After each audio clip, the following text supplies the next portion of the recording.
This was pretty mediocre, but it was their first 3DS game, so I'm sure they'll do better the next time.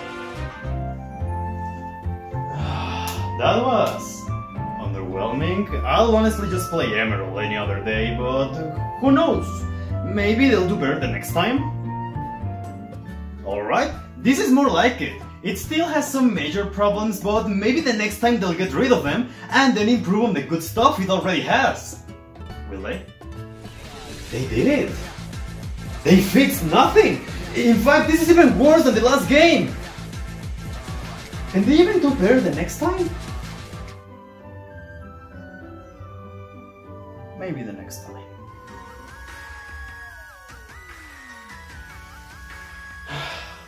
Just one more.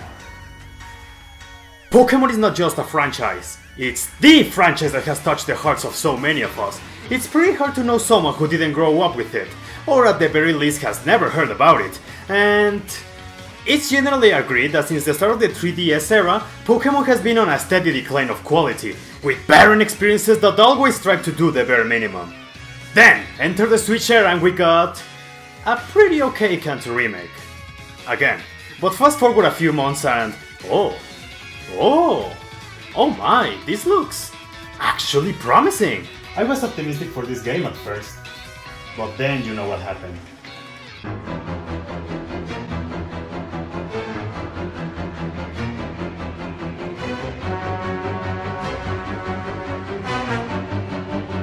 But this video is not to discuss the same internet arguments you've already seen, no. My stance on this is simple. I'll stop supporting Game Freak, but I'll still try the game. But why? Because I believe that any game, regardless of their quality, still deserves a fair chance. I don't like to throw garbage if I don't have a floor to stand on, you feel me? And just like that, I stuck to my guns, and a good friend actually lent me his copy of the game. And before I begin, do not worry, I won't let my hostility against Game Freak cloud my judgment. I'll just forget about all the controversy and all the negativity. But how, did you ask? I know just the method.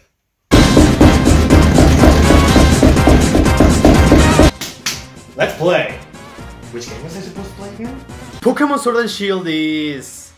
You really don't need me to explain it, do you? All the exploring, capturing, battling, you know about it. So let's instead focus on the new stuff. This game aimed to be something huge since it is the debut of a new generation on an actual home console. Let's Go happened first, yes, but that was a simple, straightforward remake of something many of us were already familiar with. Sword and Shield were the big hit every Pokémon fan was truly waiting for. The excitement of exploring a new region, meet all sorts of new creatures, and new characters that hopefully will make me want to kick them in the goddamn face. And from my own personal experience, yes, that excitement was present. The Galar region was a great setting I absolutely liked, and also because I have a strong bias for cold settings. The way in which Galar is structured was pretty unique and way less linear than recent games. This is mostly attributed to the game's most proud feature, the wild area. A huge open field that lets the player explore to their liking. From catching different Pokémon with a huge plethora of different types to start with. You can level up, traverse through different climates, find useful items, or getting chased by Conkeldurrs. The core gameplay of Pokémon naturally remains the same, with its newest gimmick being Dynamax, that involves Pokémon growing to astronomical sizes for 3 turns. This gives them a boost in their stats, and also changes their attacks, giving them extra effects. This ties directly with another feature found in the wild area, the Max Raid battles, where you, along with other 3 players, team up to take down a Dynamax Pokémon. These raids were so much fun. The Dynamax Pokémon can actually put up a decent fight, and teaming up with your friends was nothing short of a good time.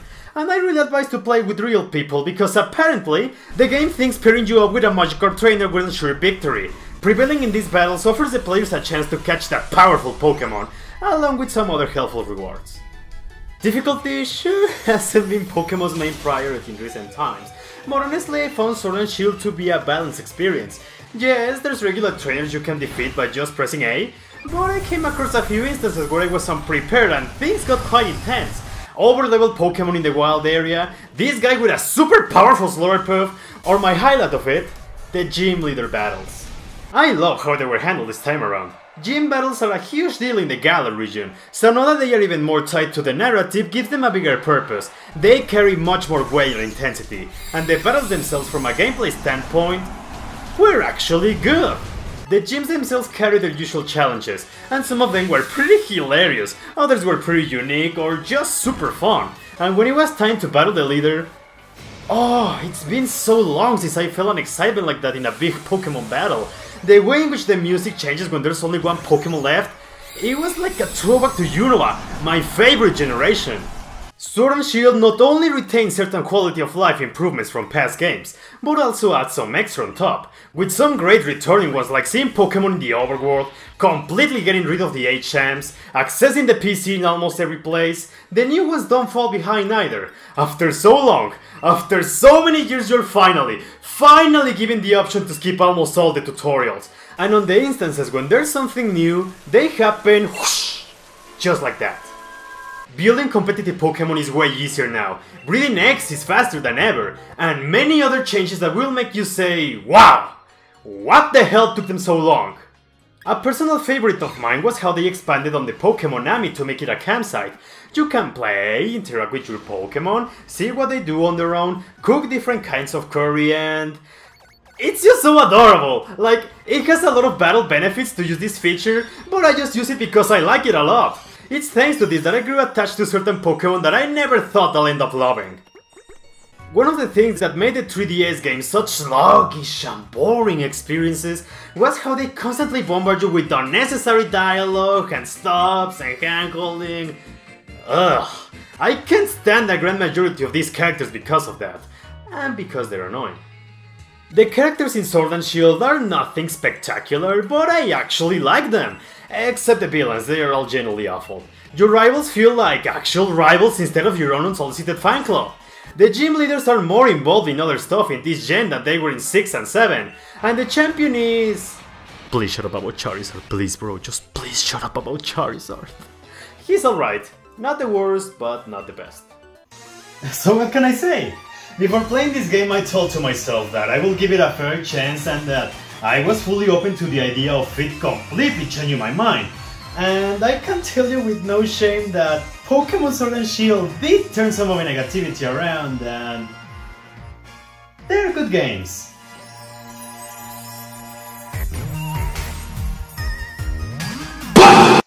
Despite my overall positive opinion, there's still a series of exceptions that made me remember why I was so skeptical beforehand. I had so much fun with this game. I'm serious.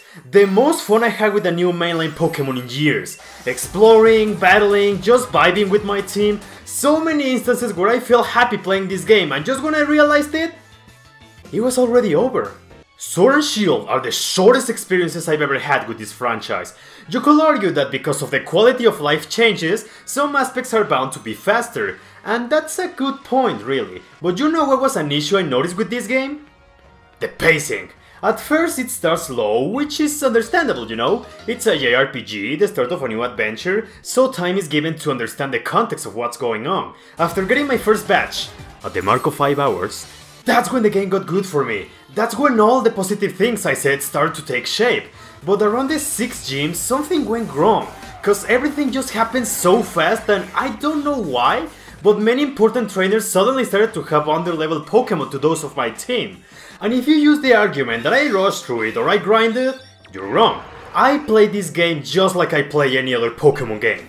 I battle every single trainer I come across, I rarely skip any wild battles, on every town I speak to every single person I see, I invade every single private property, I take my time to catch the Pokémon I want to add to my team, and I only grind when it is absolutely necessary. And this game never presented a chance. And also don't forget that I burned a lot of time on the Pokémon camp.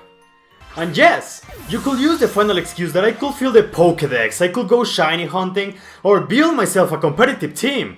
But that's precisely what I can do on any other game after the adventure is over. I'm talking about the core essence of the game. The things most players are expected to go through. At this moment I don't have much incentive to go back. I was genuinely enjoying my time with this game, so when I saw that it ended so quickly I said, "What?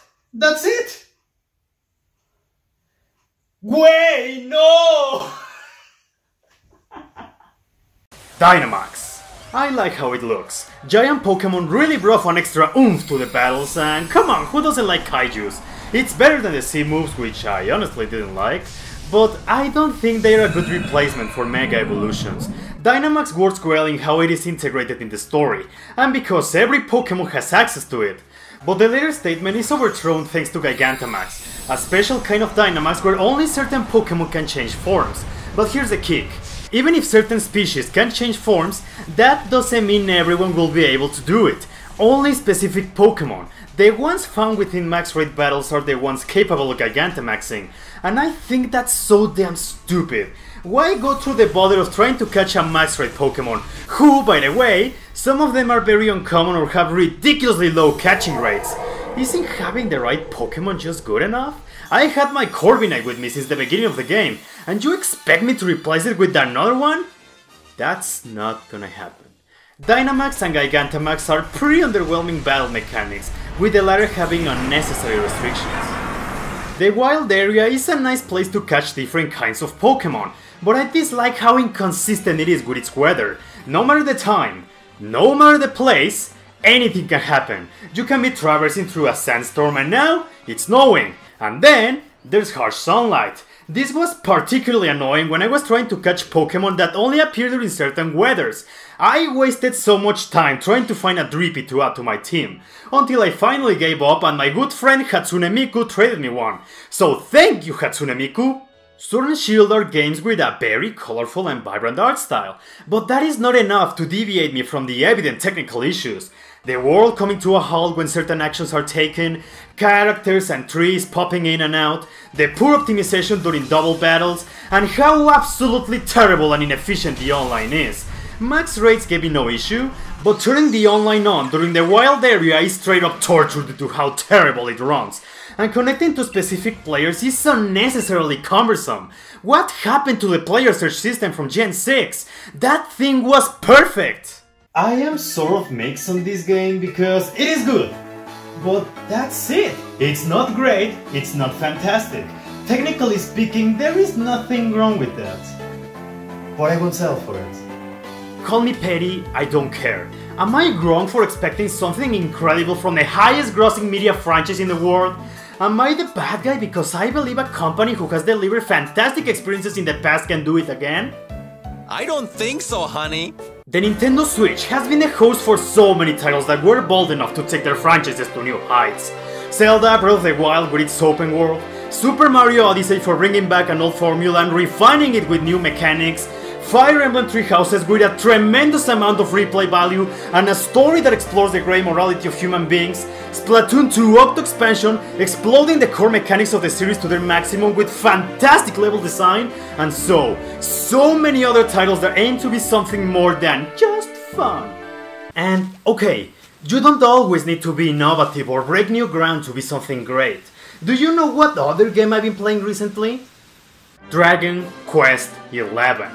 This is nothing I've never played before. This is a JRPG at its core basics, yet I've enjoyed everything about it. The gameplay, the characters, the world, the simple yet charming story. This is a game that the more I play, the better and better it keeps getting. Oh, but it released first on the PS4. Oh, shut it, then why the hell am I playing it on the Switch with even more content than the PS4? Dragon Quest XI proves that even without innovating, you can still make things feel fresh and truly special.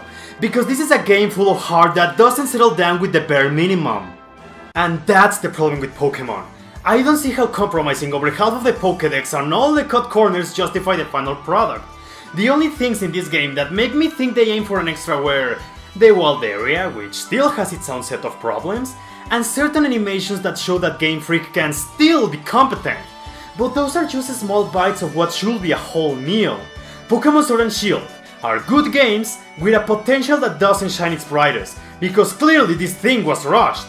There's so many things here that make me believe that, if they were exploded to their fullest, they could compete to what so many consider the pinnacles of the series. So what's next now? We know damn well another game is coming out next year.